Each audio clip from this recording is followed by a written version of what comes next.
So although scripture scripture is spiritual, there are laws to interpret the scriptures. Let's go through them very quickly. Let's go through them very quickly. Number one, number one, the law of literal interpretation. The law of literal interpretation. The law of literal interpretation.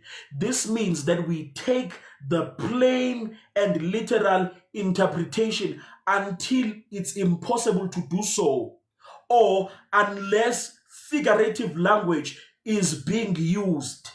Yes. Because the Bible will show you uti or no lana metaphors or parables or figurative language is being used. Nyangtol, uJesu mathi odla inyama yamaphuzi igazi lami ongafuna ukudla inyama yamaphuzi igazi lami akana sabelo nami. He's not actually referring to isikhumba sakhe negazi lakhe. So in some instances, kunezinto that we can take literally from the scriptures, but in some instances, kunezinto esingeke literal because they are metaphoric. Nyangtol? So kunezinto esizoyithatha literal, kunezinto esingeke literal because the Bible shows us ukuthi azikho literal. We don't eat igazi, we don't eat inyama. Nizohlakanipha, I will turn you into theologians nini. Yes.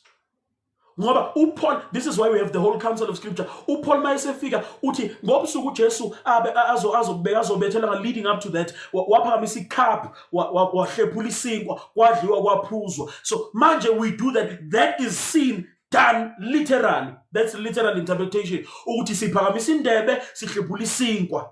That's literal. So the first law of interpretation is the law of literal interpretation. Kunezinto eziliteral embhalweni engafuni ulokhu ufaka meaning, ulokhu eda, ulokhu uzenza hyper spiritual. Ziliteral. uJesu wakhala. Hayi, uJesu was in the dimensions of the third heavens. Wayekade ebona uLazaro obekade esethuneni lakhe ehamba in the spirit. Yeah, wena Satan. That's literal. uJesu wakhala. Don't add anything, don't subtract anything, don't try to put meaning engekho. uJesu wayekhala uJesu waye emotionally. uLazaro owayekade emthanda, iBhayibheli lesikhombisa uthi wayekade emthanda uLazaro. So wakhala ngoba umngani wakhe ayekade emthanda wayekade lele. Bekuzwela enhlizweni wakhala uJesu wakhala. Yeke indaba ama-realm nokuthi uJesu wayehamba kuma-corridors embona uLazaro embona ehamba in the spirit realm, embona ehayidesi, embona esifubeni sikahamba. Literal interpretation. Kunezinto eziliteral. uJesu wayehlele equleni, iqula le gama lesixhosa le ndaba yamaXhosa ingenile kakhulu. Iqula iwell umthombo ngesizulu. Yes. Uthi iBhayibheli ithi uJesu kwakufanele edabule eSamaria, wahlala on this well. Kwafika lo mama yakhe naba lento uthi lo mama yakhe nabayeni aba6. Hey, wena mntwana iwela kuza we therapist. Yeke psycho analyze lo mama. Uthi lo mama waye broken, lo mama waye nama psychological issue. Way mana. Literally lo mama yakhe enabafazi, oyekade enamadoda awu5 nale 6 bengasiye yakho njengale uthandana naye. Akusiye yakho, umuntu wakho nomuntu wakhe. Wesike indoda yakhe nendoda yayo kodwa yasikho nalapho. So that was literal interpretation. Literal interpretation. uJesu was sitting on a well. Lo mama wafika wayekade namadoda ngempela. Yabona, this teaches us ukuthi kunezinto eziliteral. Amen. Uma ufunda uJohn 10 uthi uJesu umalusomuhle ebesakhulume ngezimvu. Yabona, that's metaphoric, that's not literal. Abantu bake baba izimvu nini? That's metaphorical. So we apply the law of literal interpretation until it's impossible. Ngoba iBhayibheli lizokhombisa ukuthi this is no longer literal. This is actually supposed to be interpreted in a metaphorical way or in a parabolic way. It's a parable. It's a dark saying. It's a metaphor. It's a simile. Hayi umzalwane yena usefune nijule kakhulu nizengeja izinto eziliteral. Uyazi ukuthi there's a beauty in the literal interpretation of scripture when you are beholding uJesu ngoba lelithi wahlala equleni ithi bekakhathele wahlala ngempela equleni. It was literal, wahlala ngoba ekhathele, wayomile ngoba becela amanzi, wayomile ngempela ngoba wayomile ngoba wayekade umuntu. It teaches us the doctrine ukuthi uJesu was as much as ebeka uNkulunkulu ephelele futhi uNkulunkulu kodwa uJesu wayekade ewumuntu as much as wathatha isimo somuntu. So lento yokuzama ukujula, you end up missing the beauty that uJesu came to be a kinsman redeemer. Ubelekaza kwazi ukuthi redeemer if ubengafani nathi. He had to ukuthi ebe njengathi so that he could redeem us. Lento yokufuna ukujula kakhulu ikwenza ukuthi uzugeje lento ukuthi uJesu wayewumuntu ngempela. So the first law that's here is the law of literal interpretation. The law of literal interpretation. Siyadlula. Number 2, the law of first mention. So when we are dealing with the scriptures, we also need to apply the law of first mention. This means the first time a word or a phrase appears in the scriptures, it sets the tone and it sets the pace for the basic meaning of lelo gama lelo anytime sizohlangana nalo anywhere in scripture. Do you hear what I'm talking about? Uti, the first time sizwa ngento in the scripture will set the pace for everything esizoyizwa subsequently in other portions of scripture. Yes. I-altar saqala ukuzwa ngalo ku-Genesis chapter number 8. Ukuthi altar liyini, yabona. And so our understanding of what altars are will derive from leyanda esayivezelwa kokuqala eBhayibhelini in the book of Genesis chapter number 8, the law of first mention. So asishintshe and we don't stray away kakhulu from that initial definition ngoba it sets the foundation and sets the stage for what an altar is. Yes, the law of first mention. So let me give you a tool. When you read the Bible, you must use what we call a concordance. A concordance is dictionary yamagama seBhayibhelini. Inenza ukuthi concordance ke ihluke kunama dictionary anormal is because a concordance will tell you everywhere that word appears in the scriptures, so that you can get a full understanding of lelo zulelo. You can search in other verses. Yes. So, for instance, let's take the word faith. Yabon. We can understand ukuthi ukukholwa yini singa-isolateanga kuleli verse silijwayele. Faith is the substance of things hoped for, the evidence of things unseen. Yabon. We can understand the depth of what faith is. Yabo. iBhayibheli lithi it's the substance of things hoped for, the evidence of things unseen. Nisebenzisa yona ke ukuthi asiyiboni kodwa siyakholwa. Sure. But what we understand in depth about faith is faith activates the word. So faith is not just expectation. Faith is a catalyst to activate umsebenzi wethu ngoba uma ngabe sesifunda enye scripture enaleli gama elithi faith ithi izwi alibasebenzelanga ngoba bengalihlanganisanga nokukholwa. Sisuke lapho siye kuRomans chapter number 4. iBhayibheli lithi Abraham believed, he had faith, and it was accounted to him righteousness because of his faith. So we understand ukuthi the depth of faith is not just believing for imoto. The faith is not just to activate izwi ukuthi likusebenzele, but faith is a means by which uNkulunkulu can credit to an unrighteous person righteousness. So you can be able to grow in your understanding of what a word, faith in this case, means. Ngokuthi i-concordance ikutshela ukuthi the word faith is found how many times in the New Testament, in the Old Testament, nokuthi ikhombisa ama-scriptures, uhambe uye lapho. So you grow in your understanding by employing the use of a tool called a concordance. You search for the Blue Letter app, search for the app called Logos, ubheke iBible Hub, you'll find lawo ma-tools lawo kuthiwa ama-concordance, ama-commentaries, ama-lexicon. Niyangithola kodwa bazalwane? So there's the law of first mention. Yes. Then number 3, the law of application. Ilene bekulokhu ngi-emphasize ukuthi the text has one meaning or one interpretation, but it has many applications. It has one interpretation, but it has many applications. Yes. A man shall leave his mother and father and cleave to his wife. Yabon. What God joins together shall no man set asunder. Jesus does not need to be explicit in communicating ukuthi marriage is between a man and a woman. So we can draw and extract application from their meaning. Ute, a man shall leave his mother and father and be joined to his wife, not his husband. The law of application. Hi.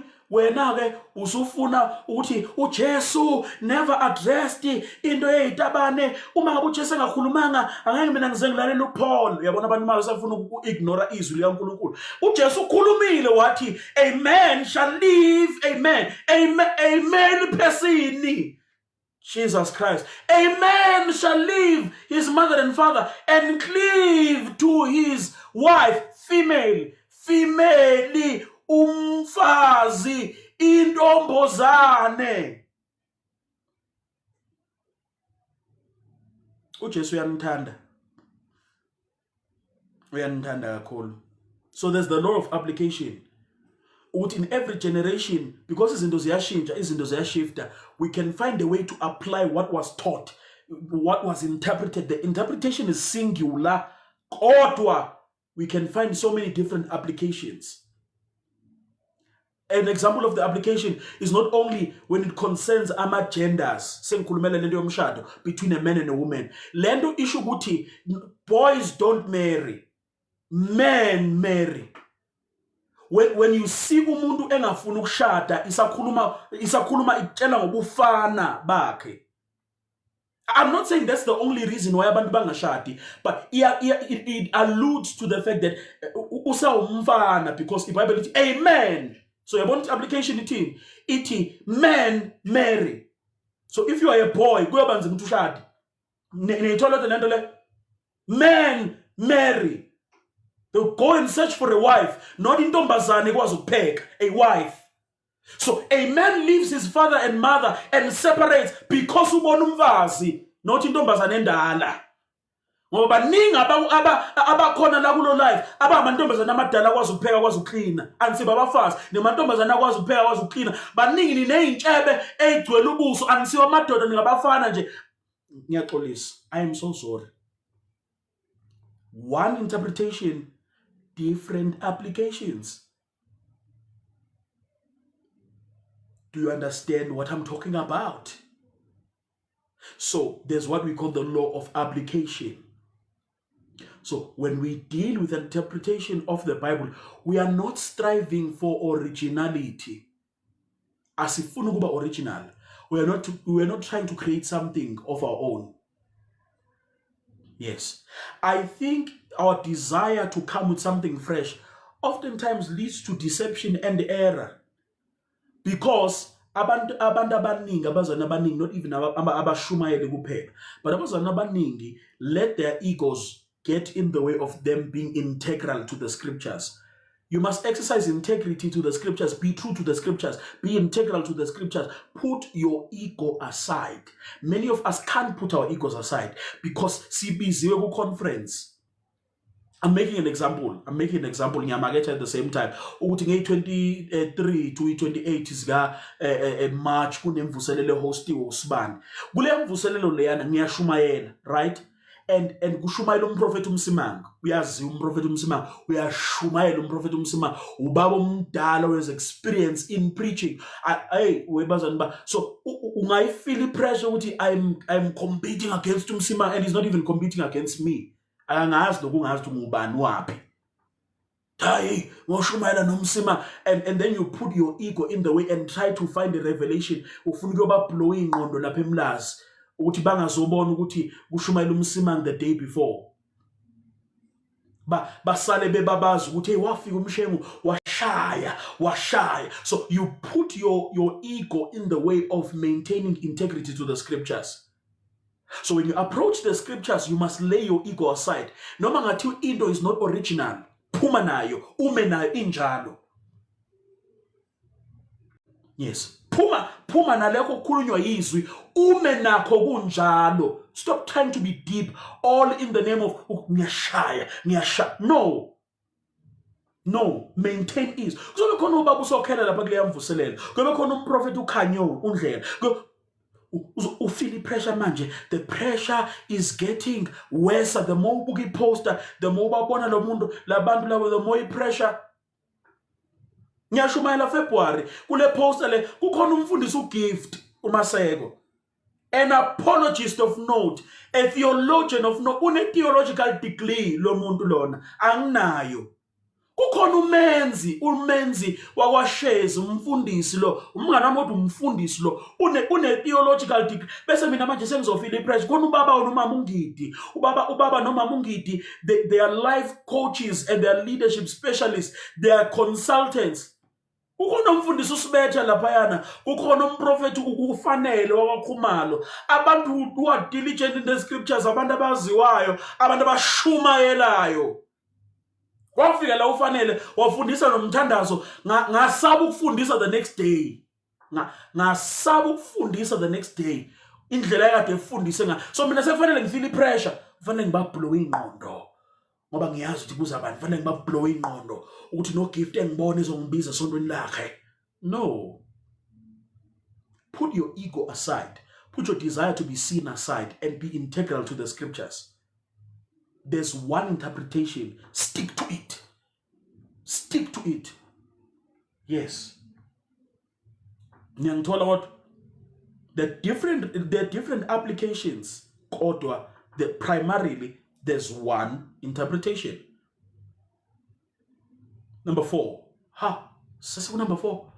The law of progressive revelation. The law of progressive revelation. The law of progressive revelation. What does that mean? It means every revelation becomes increasingly clear as more scripture is added. Every revelation becomes increasingly clear as more scripture is added. What do I mean? Maybe let's take an example. Uma buqale iBhayibheli kuGenesis, kukhona abanye bethu who made the mistake of uqala iBhayibheli kuGenesis. But if ulifundile izwi, if ulifunda izwi, it's okay noma ngathi uqala kulungile. Yabona, you might have a difficulty in understanding certain things, but maka buqalile siyambonga uNkulunkulu ukuthi uqalile. Qhubeka nje ubusuqalile. Kukhona abanye bethu abebamshisekela uNkulunkulu ngalendlela saqala thina kuGenesis. Yabona, uma buqala kuGenesis, uchapter number 1, creation account, kudala amazulu nomhlaba, kuyaseparate amanzi nesibhakabhaka nomhlaba, kuvela izitshalo nezilwane, kudalwa umuntu. Chapter number 2 is a reiteration of that creation account yomuntu. Genesis chapter number 1 26 to 28, no Genesis chapter number 2 aba conflict, abeko contrary. It's progressive revelation. Ukuthi more details are added, aba conflict. Nyangthol, ufike Genesis chapter number 3. Genesis chapter number 3 speaks about the seed of the woman that will crush the head of the serpent. Uma buqeda uqala ufunda iBhayibheli, uma ubuzwa ngeseed of the serpent, the seed of the woman that will crush the head of the serpent, you are confused. Awazi ukuthi yini leyo nto leyo. But we are understand a bit ukuthi kukhona ozayo ozocrush uSathane. At that point, iBhayibheli introduce lakutshela ukuthi uSathane is the serpent, the woman is Eve. So we understand ukuthi kukhona umuntu ozayo from the lineage kaEve, also traced back to Eve, also crusher ikhanda lenyoka. That's so far we reading yakho, that's the ugly understanding you have. Ukuthi lo wenza ukuthi abantu bone uzocrushwa ngelinye ilanga. Yes. Ngoba kukhona ozayo, right? But the more you read the scriptures, uzuyofika Matthew, uzuyofika in the book of Colossians, where iBhayibheli lithi he made public spectacle, where iBhayibheli lisho ukuthi he is the seed of the woman, Galatians. You now grow and understand that, oh, that seed was not Moses. Because Moses ufikile wafa, he did not crush the head of the serpent. Because maninga ma prime figure in the Old Testament that you could have thought of. Yeah, but Noah wakumkhumbi, but he did not crush the head of the serpent. Moses ufikile akazange crush ikhanda le serpent. Joseph, Isaac, Jacob bafikile, David, Saul, obani nobani bafikile, but they did not crush the head of the serpent. Yena muntu seed of the woman, because uJesu akazalwanga ngembewu yendoda. So manje siyenza sense uma ngabe usuzwa ukuthi uJesu was conceived and born of a virgin. Because you are confused at first. At first you are confused. A woman ingaba ne seed kanjani? How can a woman have a seed? You get? How can a woman have a seed? But the more you read, uzufika lapha uMary econceive uJesu by the Holy Ghost without the seed of a man. You now realize what, okay, this is what God meant, mighty, the seed of the woman shall crush the head of the... now you see it. Yeah, but when uNkulunkulu comes to Abraham, I'm just making a last example for the sake of time. When uNkulunkulu makes an example with Abraham, uthi through your seed all the families of the earth shall be blessed. Not seeds, seed. Omunye uzocabanga ukuthi through inzalo ka-Abraham the families of the world can be blessed. Uma kubuku Isaac ozalo Abraham, the families of the world are not blessed because of him, because he was one man who could impact a few people and a few families. So not all the families of the world were blessed because of Isaac, nor were they blessed because of Jacob, nor were they blessed because of Joseph, nor were they blessed because of David or Moses or all of them. But mangabe sesifika kuJesu, iBhayibheli lithi wenzile izizwe zonke ngagazilinye. Uma bese sifika kuJesu, there's no Jew, there's no Gentile, sonke sesiwumndeni kaNkulunkulu. Futhi we are partakers, the book of Galatians, we are now partakers of the blessing of Abraham through uJesu. So uJesu is the seed of Abraham, that all of the families of the world will be blessed. Do you hear what I'm talking about? So that's law number 4, the law of progressive revelation. The law of subsequently added details. Genesis chapter number 1, verse 1, the law of subsequently added details. The law of subsequently added details. Genesis, this law means sometimes an event is recorded, but the details are given later in other areas. Sometimes an event is recorded in the scriptures, but the details are given later in other areas. Let's look at Genesis chapter number 1. Yes. Genesis chapter number 1, uti, in the beginning, God created the heavens and the earth. In the beginning, God. John chapter number 1, verse 1, uti, in the beginning was the Word, and the Word was with God, and the Word was God. So there are no two beginnings. We are just given more detail about the beginning. So we have a fuller picture of the beginning. We have a fuller picture of the beginning because more details are added. It's not contrary, more details are added. Uyimosheke usuku uhambe uye kuJob chapter number 38. uJobe ubuza uNkulunkulu imibuzo. uNkulunkulu responds in a whirlwind. It's a dramatic scene. Yeah, I'm trying to paint the picture. It's a dramatic scene. Uthi uNkulunkulu wawukuphi mhla ngibeka izisekelo zomhlaba. So in the beginning uNkulunkulu wafana ukuthi eqale ebeka izisekelo zomhlaba. Sure, that's amazing. When the morning stars, when the sons of God sang a song. So when the world was created and when the foundations were laid, the sons of the morning, which means angels, were singing. So the picture of the creation account yonder, the more you read the scriptures.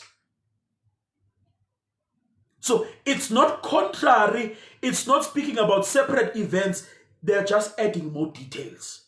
It's the same event, but they're adding more detail. So it's the law of subsequently added details.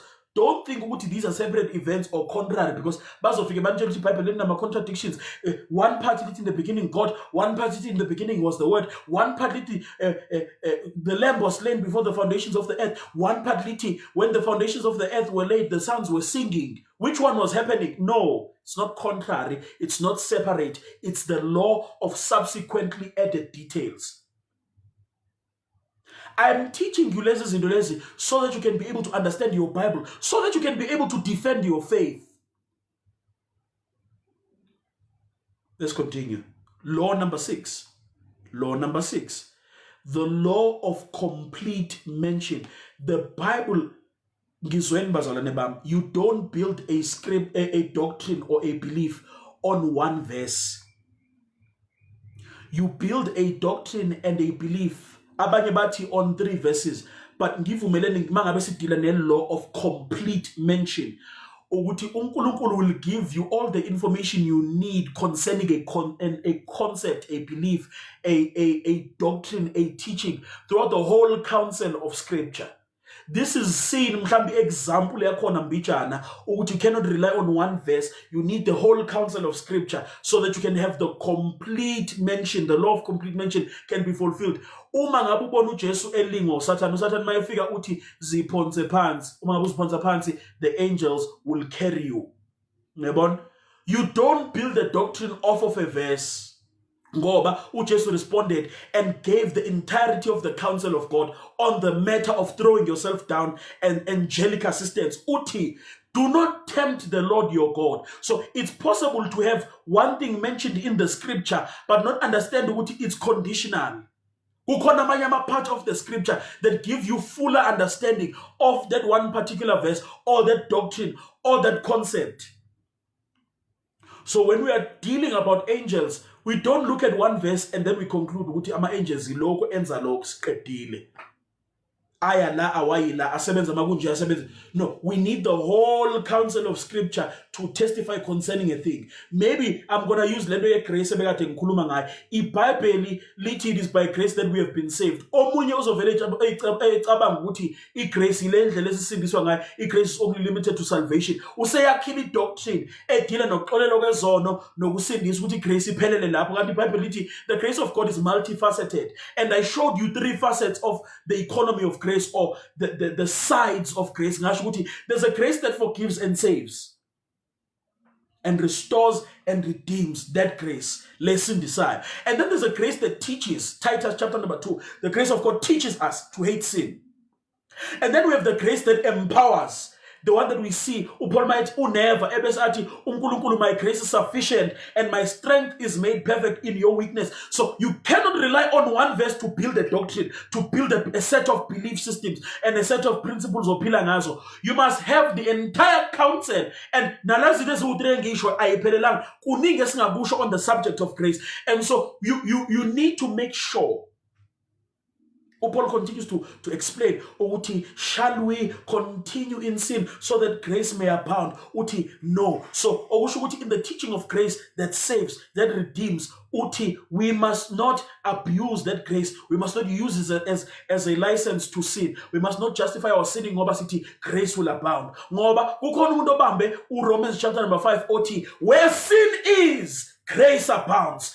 Grace is there all the more. Ogushuguti, the interpretation is that aiko inani lesono, there's no level of sin that can cover or overcome grace. There's enough grace for all the sins in the world. This is why umusa uNkulunkulu wanele ukuthi usindise wonke umuntu noma ngathi ungcole kangakanani. Khona uzoma nalelo verse lelo ethi ngoba ke iBhayibheli lithi where sin is, grace abounds all the more. Shuthi bangiqhubeka ngona umusu uzolokhu wanda uba mningi. And the very next chapter, the very first verse, iti shall we continue sinning that grace may abound? Uti no, not one. So the law of complete mention, iti, when you are dealing with a concept, a word, a phrase, a doctrine, a belief, you should not look at one verse. You should allow the Scripture to completely teach on the subject. Amen. Number 7, the law of context. The law of context. Looking at, this means you look at stories and passages and phrases and words within context. Ungaveli uyenzi finder uvela uvula iBhayibheli lakho uvela ubeka umuno ebese lelo zwe lizogqama noma lelo verse lizogqama ilona ozogijima nalo. Ngoba ngelinye ilanga uzovula iBhayibheli khona enye ivideo engayibona lo muntu wavula iBhayibheli wakhomba iBhayibheli lithi zibulale. Uzoyibulala wena ngelinye ilanga. Uyibulale. Gandhi, there are some things that are in the context. So let me teach you about what we call the hermeneutical circle. Mangabe sifuni context, right? So you don't focus on the word without focusing on the sentence, because igama liyahluka depending on the sentence in which it is being used. Igama noma athi igama eli1 kodwa liyahluka meaning yakhona depending on the sentence in which it is being used. Niyakwazi lokho. Igama liyahluka depending on the sentence in which it is being used. So you don't focus on a word. Usishumayeza 5 weeks, usishumayeza ngegama eli1.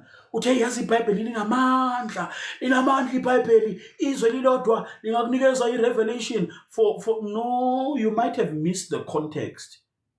So anytime you look at a word in scripture, you must look at the sentence in which it was used. But anytime you look at a sentence, you must look at the verse or the paragraph in which that sentence is found.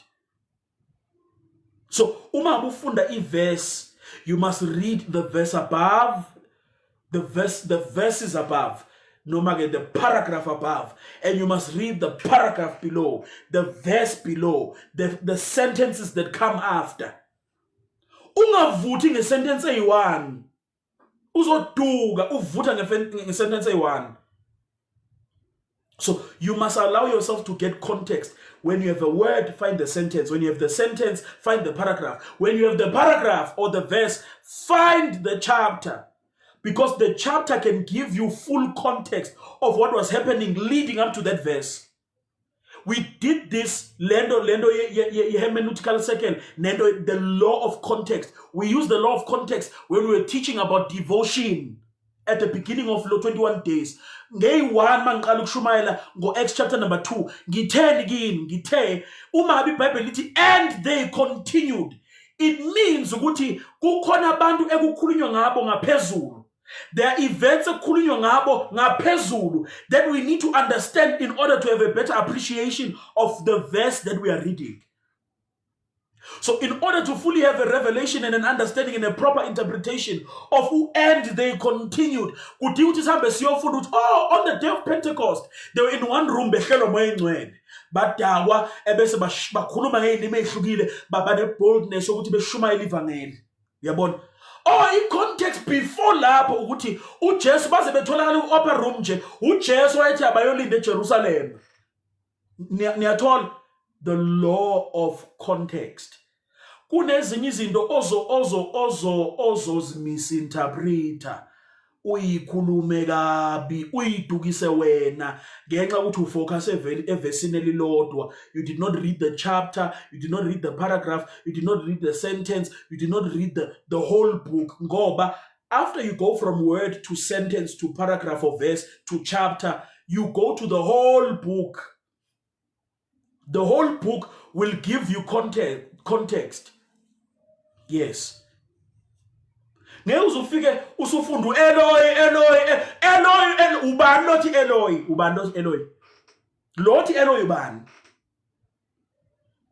Nkulunkulu wami ngishelele ebese ume ngesibindi ke manje uzosichazela ukuthi bazalwane sometimes uNkulunkulu uyashiyana kusho wena ungena context. Sometimes uNkulunkulu uyashiyana. Ngisho naleyo ndoda esesiphambanweni yathi Eloi uNkulunkulu wami ungishiyelani. Kanti if ubune context, you know ukuthi uJesu akaze eshiwo uNkulunkulu.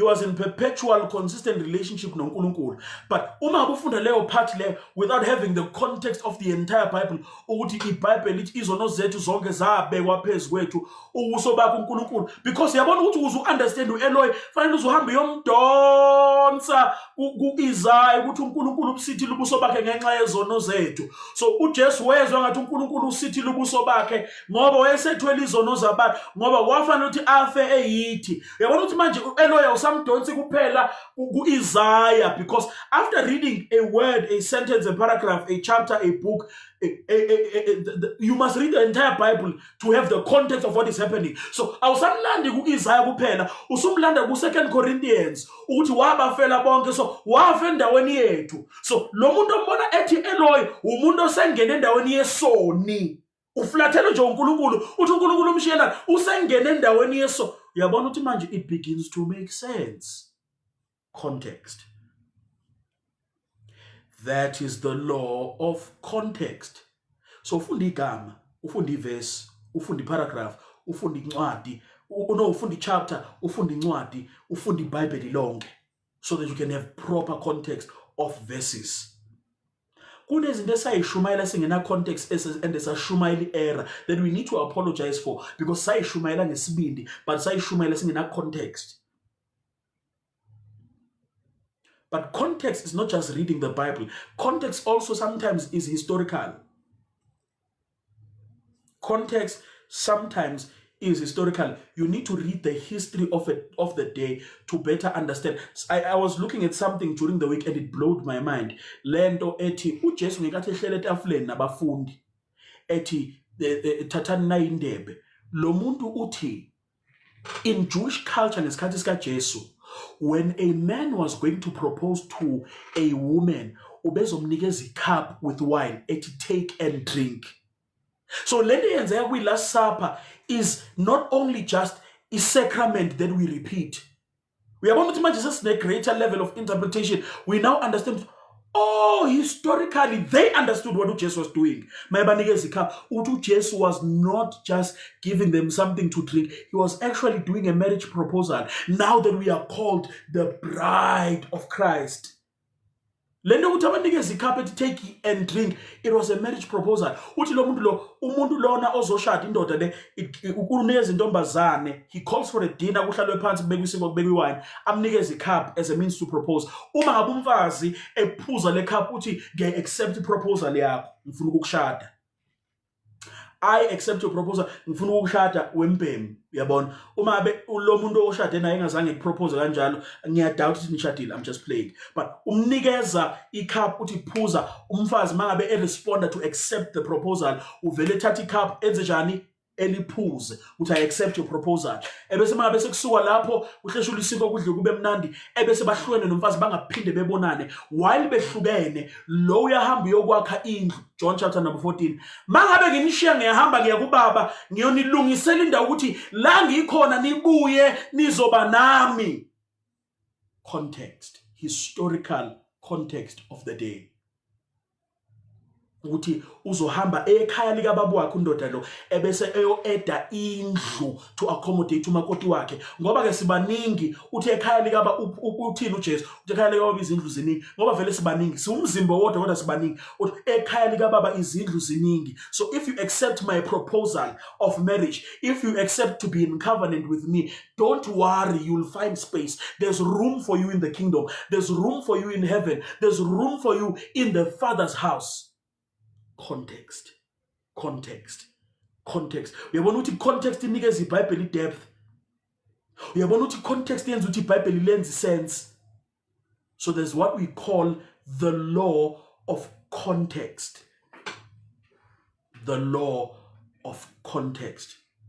The woman, angazwa esihleli la kodwa, the woman at the well was a Samaritan. Ukuze understand lento ayishoyo uma ngoba bengafuna phela lo muntu ukunikeza uJesu amanzi. Uyabona uthi amaJuda nama-Samaritans awadlelani, and when you look historically, Jews and Samaritans awadlelani. They don't have a relationship. They don't have friendship. They're enemies. Uyabona. So when you realize ukuthi that moment was all about salvation, context historically ukuthi uJesu broke barriers. Okusho ukuthi insindiso is not for the Jews. Insindiso is not for the white. Insindiso is not for the black. Insindiso breaks barriers. Insindiso yenza ukuthi abantu abangadlelani badlelane. Insindiso yenza ukuthi abantu abangazwani bezwane. Insindiso yenza ukuthi abantu abangangenelani emzini bangenelane. So it gives context even into application. Ukuthi uma ngabe usubukele encwadi wabona ukuthi oh insindiso ibreak ama barriers. Insindiso ingenela kungangenwa khona. Insindiso yenza ukuthi abangazwani baphinde bezwane bekhulumisane benikezane amanzi. You now realize ukuthi usakude nensindiso uma ngabe usindise kunabantu ongazwani nabo. Ngisho wena usakude nensindiso uma ngabe kukhona abantu ongadlelani nabo uthi usindisiwe. If uJesu ekwazile uke engage nomfazi waseSamaria, ubani wena uthi uzoshela ukuthi akunabantu ongadlelani nabo. Context. The law of context. It gives depth and proper understanding to what you are reading. Niyangithola?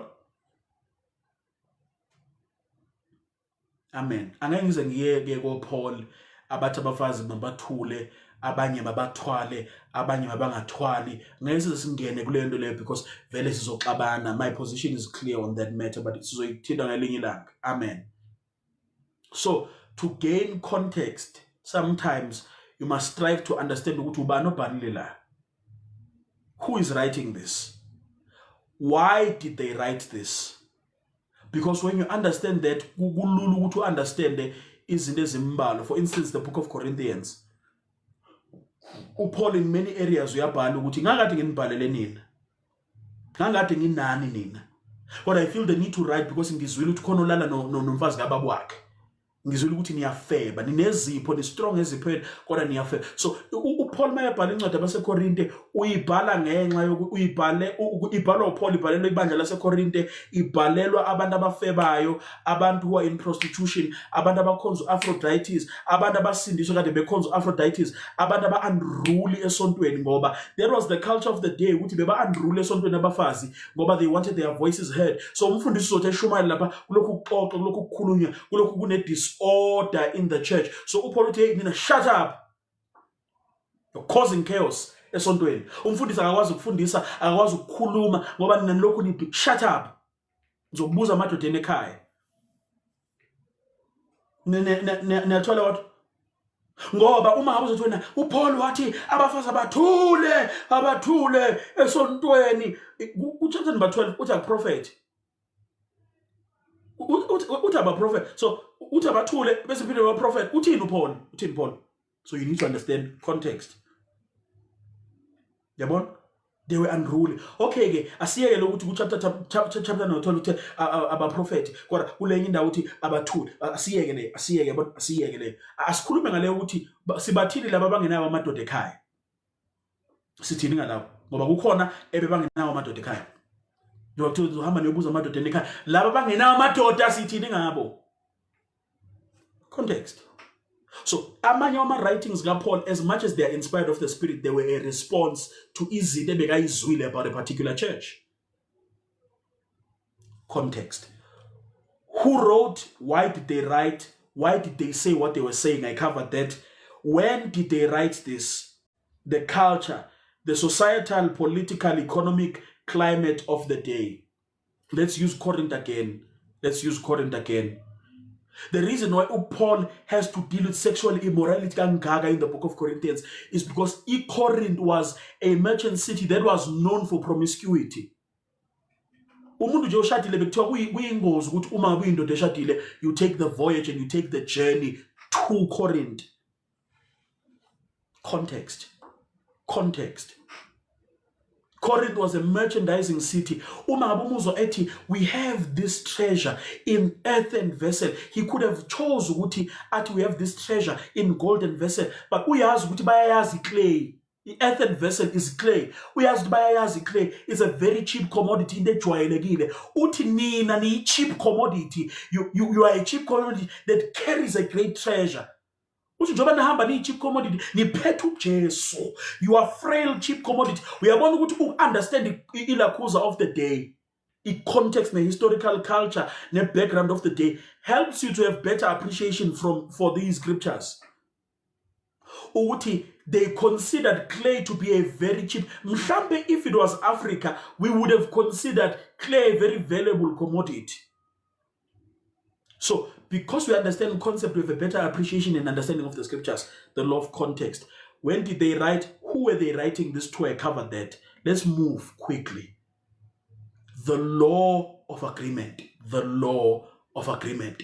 The law of agreement. Never use one verse. This means never use one verse to contradict another.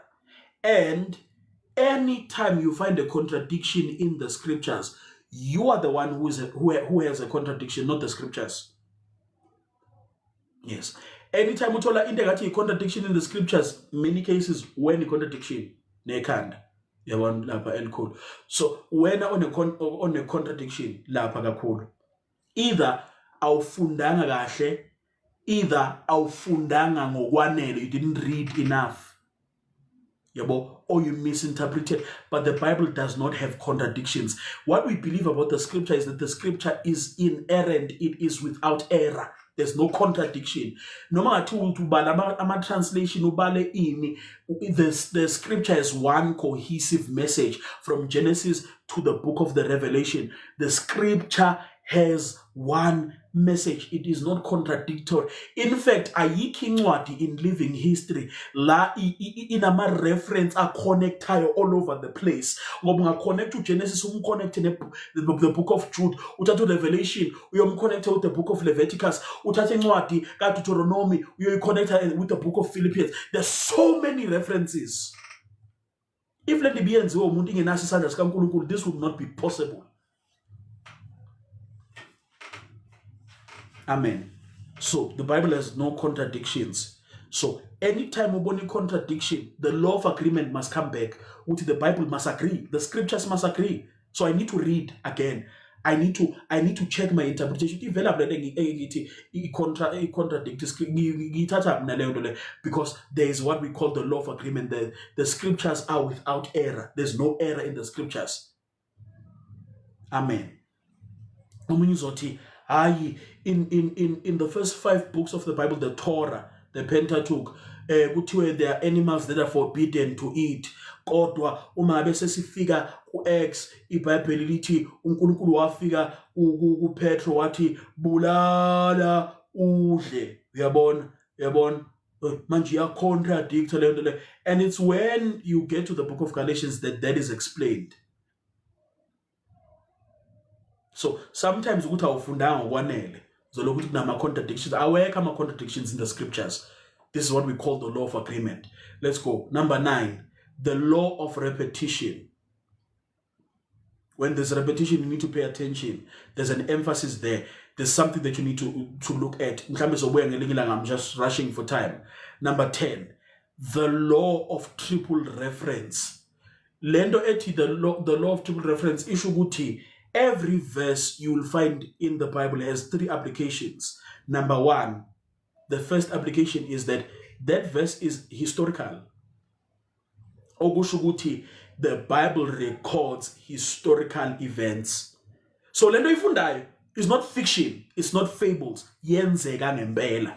This is why we can have credibility and credence to what we read in the Bible. Ngoba lezinto esifunda ngazo have a historical application. Ukuthi zenzeka ngempela. We can trace them back archaeologically, historically, kuma historians of the day. Lezi zinto zenzeka ngempela. uJesu was a real historical figure owabethelwa under the Roman government. Even Roman historians record ukuthi kukhona indoda eyabe zenze. These are historical things. They're historical evidences for the existence of David and Solomon. Lezi zinto zenzeka ngempela. So anytime you're reading scripture, you can find some evidence of it, not in the Bible kuphela, but in history. It's a historical event.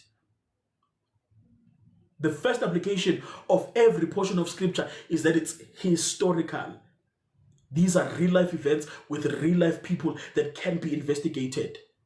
Zenzeka ngempela akusiziyitori. Number 2, there's a doctrinal application. I said this, zodlula kuyo, ukuthi when you read scriptures, the scriptures are supposed to mold and shape what you believe. Yes. So when you read the scriptures as ikhuluma ngokuthembeka, it must shape what you believe. It must shape what you believe.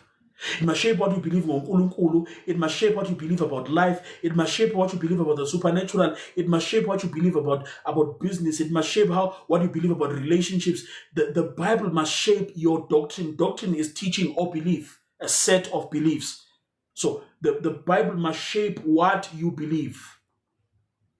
Allow it to teach you, allow it to mold you, allow it to determine izinto oyikholwa nezinto ongayikholwa, indawo ehamba nendawo ongayihambi. Last application, equal triple reference. The law, the verse is an actual event. It must shape what you believe, and it must translate into day-to-day living. For the one who's reading, it must translate to day-to-day living. Ungalifundi verse and not apply what you read. Leli verse olufundayo phakathi kwalo, there's application to your day-to-day life, in how you conduct yourself, in how you speak, in how you engage abantu, in how you relate to abantu, in how you think, in how you process information, in your emotional reactions, in how you do business. How you live and how you operate should be governed by the verses of scripture that you read. It has a practical application. It must translate into practice. Number 11, the law of types.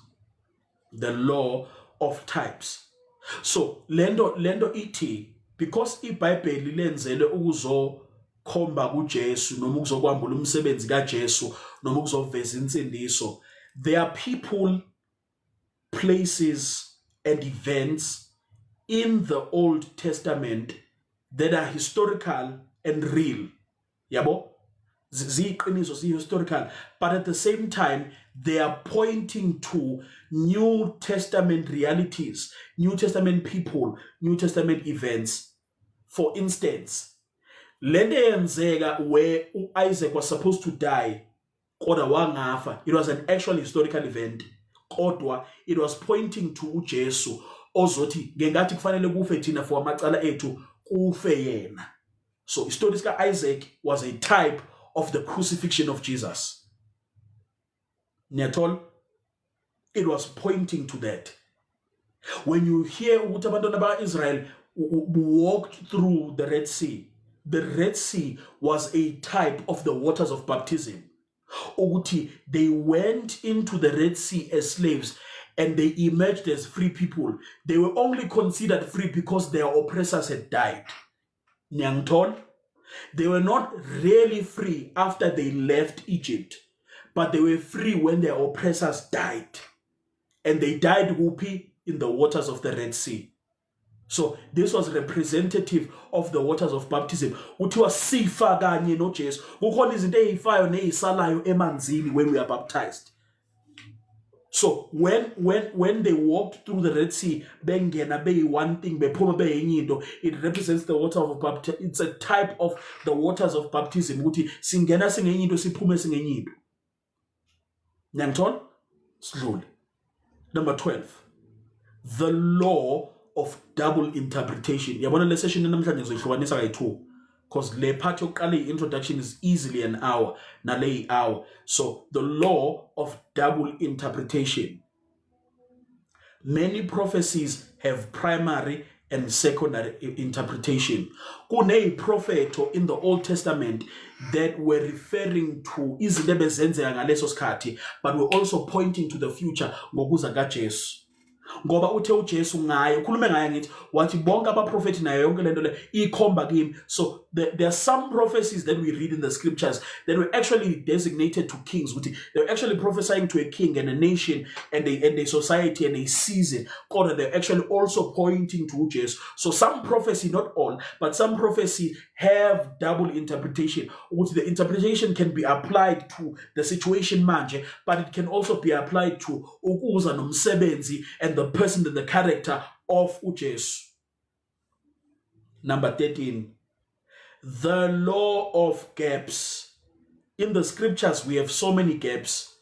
Ngisho nasempilweni kaJesu, ngisho na between uMalachi no Matthew, there are so many gaps. Yabona, oftentimes iBhayibheli skips periods of times, ebesibuye iqhubeke. Yabona? Uzozwa iBhayibheli lithi and it came to pass after.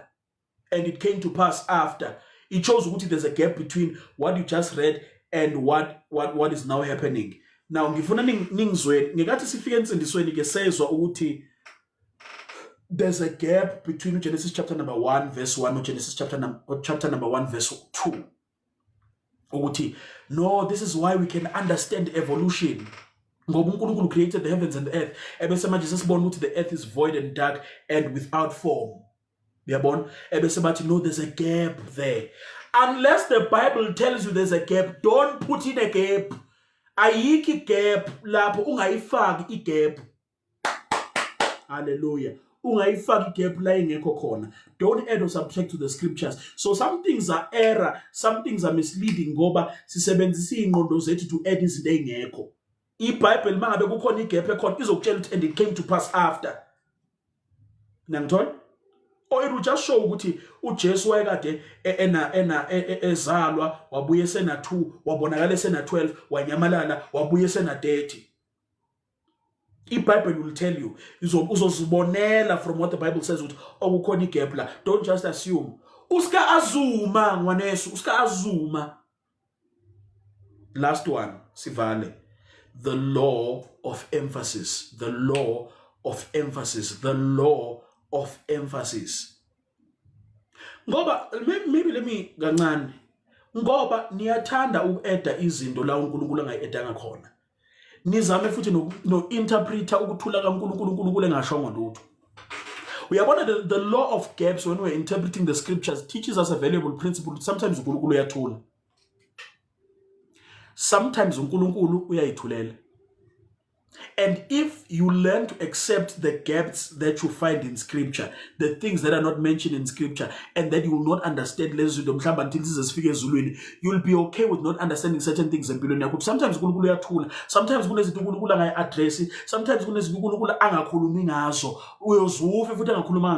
and many of us are frustrated with the gaps in our lives because we have not learned to understand the gaps in the scriptures.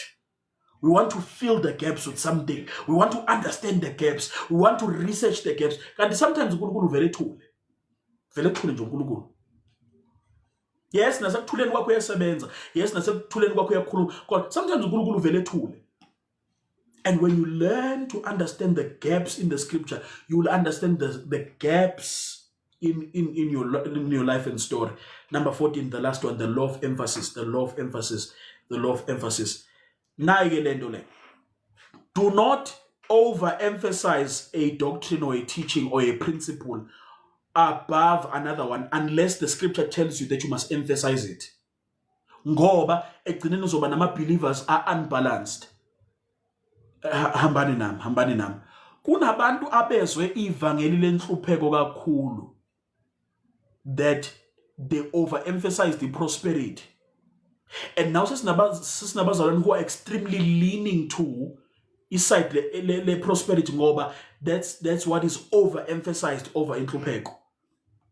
Kunabanye abazalwane abakholelwayo ebungcweleni nasekulungeni nakwi-sovereignty kaNkulunkulu manje nalapho ke babuye ba-overemphasize inhlupheko. So uma umzalwane unemali awukholwa kahle. Bhayibheli lithi kunzima ukuthi umuntu onemali edlule embobeni yekamera engene ezulwini kanjani. They will use scriptures to overemphasize their theological teaching or position. Nangithola? So don't overemphasize ngoba iBhayibheli lithi kunzima ukuthi umuntu ocebile engene ezulwini. It's as hard as a camel entering through the eye of an eagle. It's impossible, it's difficult. So ngisho nabantu abanemali can still get into heaven. So that verse is not justification ukuthi umuntu onemali angeke angene ezulwini. Niyangithola what I'm talking about? So you overemphasize inhlupheko, nibamba abantu bahlala enhluphekweni ngoba nilokho nibatshela ukuthi kunzima ukuthi umuntu onemali angene ezulwini. So bazali bacabanga kufanele bahlupheke ukuze bengene ezulwini. Shiya phansi imthwalo, narrow is the path that you must know. No. So the law of emphasis iti, don't overemphasize a teaching. Don't overemphasize a principle. Don't create extremes. Teach the Bible in balance. Teach the Bible in a balanced way. Ukuthi abazane ba-understand ukuthi kuyahlushekwa sometimes. Sikholwa uNkulunkulu onemali yonke, uNkulunkulu ongenza konke. Sometimes kuyahlushekwa. Sometimes imali khona. uJoseph of Arimathea ube umuntu ocebile nobekholwa uJesu. Uyena owenza sho ukuthi uJesu unethuna. When onke amakholwa did not have the resources ukuthi emtholele ithuna, uJoseph of Arimathea owayekade enemali, ene-influence, wakwazi ukuthi emtholele ithuna. So fanele siyishumayele into ethi sometimes eJeswini kuyahlushekwa, but that is not always the case. Sometimes ikhona prosperity. Uthi John, I pray that you prosper even as your soul prospers. So it's not even wrong to pray prayers that people prosper. It's not wrong to pray prayers so that you may prosper. You are not subscribing to a prosperity gospel. You need to pray against poverty. You need to pray. You need to stand against poverty. You need to work so that you can be emancipated from poverty. Buba ikholwa does not mean fanele uhlupeke. No. You hear what I'm talking about, lapha? We need to raise balance, Christians. Ukuthi in case uNkulunkulu akangiphenduli kule mthandazo yami yokuphumelela ngisahlupheka, ngizomkhonza.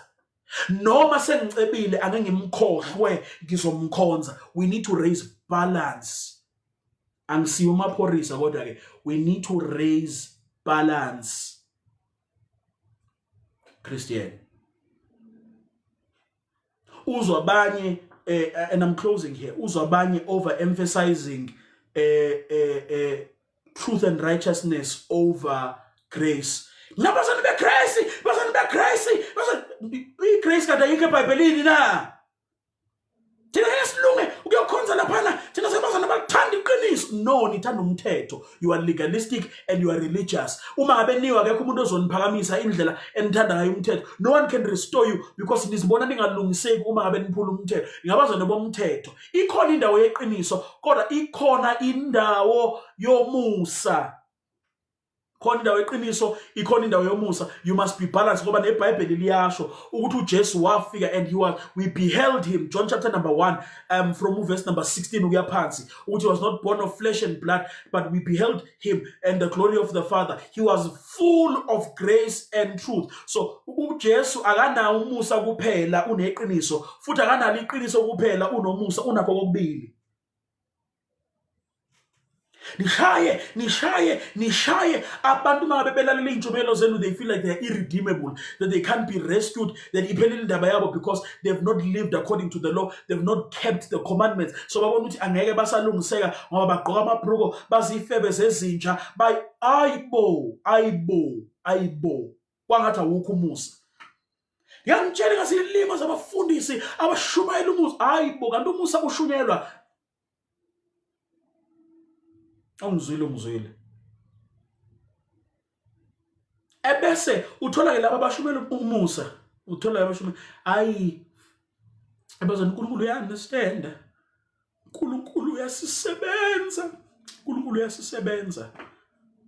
Bazalwane bami, bengiseklabhini, uNkulunkulu usangisebenza. Kusho wena, ufuna ujustify ukuthi lokhu uyaphuza. Kodwa siyambonga uNkulunkulu ngomusa wanele. I'm gay. Kodwa uNkulunkulu usithanda sonke. That's the teachings that are there. We told things I'm wish. So don't emphasize one teaching over the next. You must be balanced. Unga emphasize okunye ngaphezulu ayikhonakali. Unga emphasize okunye ngaphezulu kokunye. You see? So you mangabufundisa, you must teach both. Yes. Teach grace, truth, prosperity, and hardship, or the persecutions or the sufferings of Christ.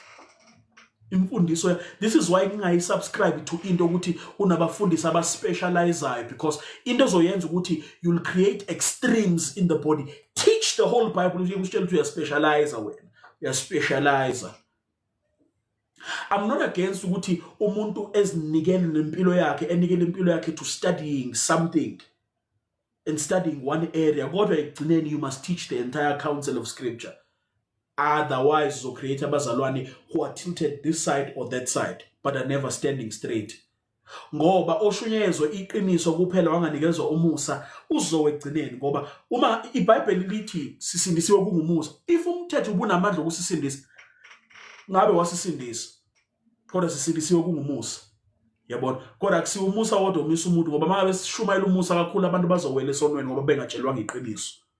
So awukwazi kwakho umzalwane omi straight ngoba ulokhu uwela to one extreme or the other. So that is the law of emphasis. Don't stress one. You must rightly divide the word. I am done. You must rightly divide the word. The word is to be rightly divided. And these are the 14 laws to help you to rightly divide the word. Amen.